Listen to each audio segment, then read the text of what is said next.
This offseason, we'll turn our attention to Mike Vrabel in Tennessee.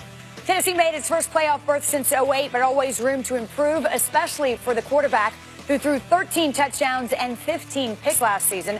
Only Cam Newton and DeShone Kizer threw more. To do that, Mike Vrabel brought in Matt LaFleur to be the Titans' OC, fresh off working wonders for the Rams last season.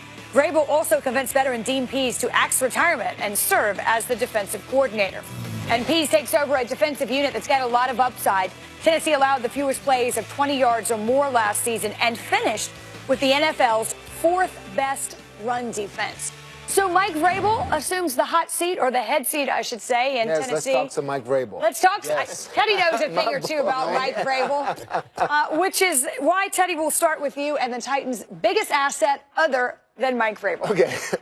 This is a team that's based on being physical, that wanted to be tough last year, and they built a great offensive line with two great tackles in Conklin and Lewan, and that physical aspect always jumped out on film when I was watching them. Handing the ball to Henry or Murray when he was out there, and Mariota as a runner also.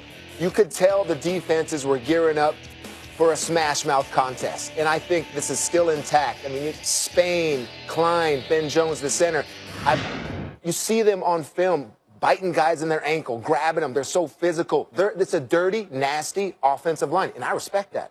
I respect that tremendously. I think they have that, and that's why I think their best asset, Wendy, is that offensive line. All right, the biggest challenge then, Dan. Teeth are not for biting. Teeth are not for biting. If you learn nothing else, kids. Continuing the development of Marcus Mariota, the quarterback. I think everybody thought in year 3 he would kind of shoot on up off of a very promising second year, and his numbers regressed. The good thing was he did stay healthy all year, which was another big question about him. But they need to put a program in place that continues his development as he heads into year 4, and that's why I like the hire of offensive coordinator Matt LaFleur. You know, he was in Atlanta 2 years ago with Kyle Shanahan, Matt Ryan's MVP season. He was in L.A. last year with Sean McVay and Jared Goff.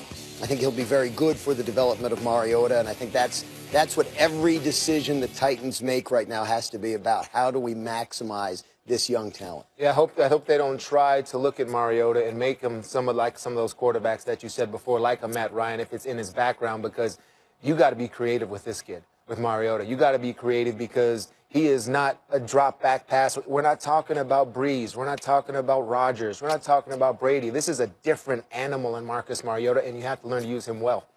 Fair point. We'll ask this for each of the new head coaches. There are 7. The player that benefits the most in this case from the addition of Mike Vrabel. You know, for me, the biggest benefactor as far as the player is concerned is the first rounder from a year ago, wide receiver Corey Davis, for a lot of the same reasons that Dan talked about. I mean, after he hired Matt LaFleur, who comes from the Shanahan tree, comes from the McVay tree, and running that offense, I think he is going to be huge in this thing. As a middle-of-the-pack wideout like myself, who led an NFL team in receiving, I know that Corey Davis, this will take all the thinking out of it for him. His head won't be spinning, and the best thing about this offense is it plays to your strengths as opposed to making you reshape what you do to fit into the offense. And that's the best combination you can get for a wide receiver. Makes sense. Put these players in position to succeed and then let them do the rest. How about the biggest positional need for this Tennessee team? I think they need to work on the defensive line a little bit. I mean, the defensive front, you know, they have good pieces. They have some good edge rushers and Morgan and Arakpo, but I think they always need to be replenishing that. Jarrell Casey, a great guy up front for them, but I think more depth up front on defense would really help them. And I don't know whether Vrabel will switch them to a 4-3 from a 3-4, but I think we've discussed this. He'll play multiple different fronts, and I think they need to load up personally. It's a good roster. I mean, of all these teams we're talking about, they might have the most stacked roster as a playoff team, but I think that's a place where they can always be refreshing. Yeah, and if they can't get those sacks, that pressure that Dan's talking about, basically just lining up and say, this is who we're rushing. With Dean Pees and Mike Vrabel, you get sacks through scheme, various ways to disguise for that defensive line, for that offensive line, not knowing who's coming off of the front multiplicity, coverage, consistency. Say that 5 times fast. That's what Coach Vrabel wants. So we'll see. Did I just call him Coach Vrabel? I know, right? How about that ring? How about that ring, Teddy Bruschi? Panic or patience, then? Vrabel can get the most out of Mariota. Are we hitting the panic button or standing pat?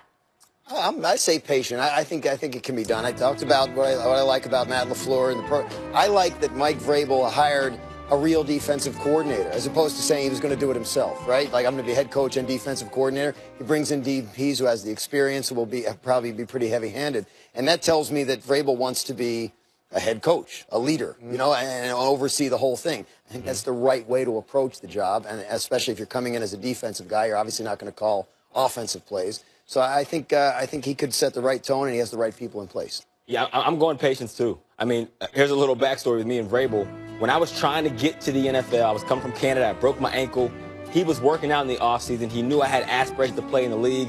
I was healed up. I was scared to get back out there. He's working out. I'm watching him. He runs over in the middle of his run, and he says, "What are you waiting for?" And I kind of like stop, freeze, and look at my ankle. And he was like, "Listen, you're not injured anymore. You're hurt. And if you can't play hurt in this league at 5'7", you ain't going to make it. Grab your cleats. We're missing reps." We went out there. We ran 20. My ankle was killing me. But the next day, it felt a little better. And had he not pushed me past what I thought was my limit, I might have sat on the sideline a little too long. And that ability to motivate is going to help him as a head coach and help get the most out of Mariota. Yeah, that's nice. That's nice. He is a motivator, too. He'll motivate Mariota. He won't push him too fast. I think he knows when to be patient, too. I'm going to say patience on Mariota. Also, just to relax a little bit, he will.